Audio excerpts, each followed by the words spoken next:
Hello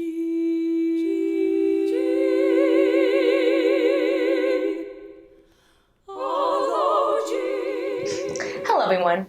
In our last discussion, we talked about wind, and that was cool. But today, we're going to heat things up. That's right, we're talking about deserts. Now, despite what you may think, a desert doesn't have to be hot at all. Deserts are actually defined as areas where there's little to no vegetative growth and minimal precipitation, typically less than 4 inches per year. Deserts can be classified according to the factors that contribute to their formation.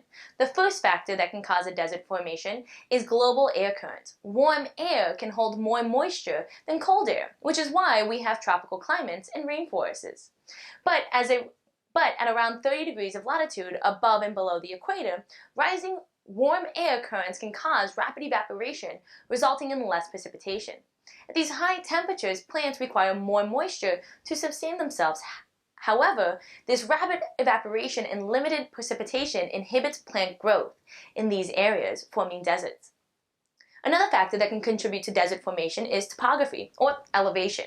As warm moisture, rich air, and clouds pass over the mountains in high elevations, the pressure drops and the air is cooled.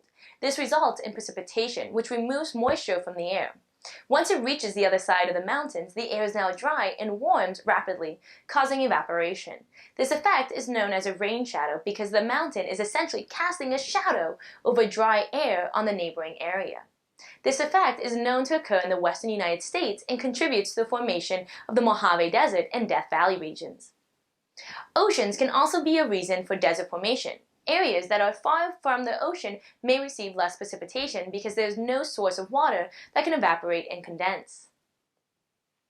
However, deserts can form even close to the ocean under the right conditions. Cool air that was once over the ocean can rapidly heat and rise once it reaches land, causing evaporation, which can be seen in the deserts of Western Africa and South America. An issue that is of growing concern is the rapid formation of desert areas in non-desert climates. This is referred to as desertification. Areas most at risk for desertification are those with arid or semi-arid climates, meaning they receive less than 20 inches of rain per year. The only thing keeping these areas from becoming deserts are the vegetation.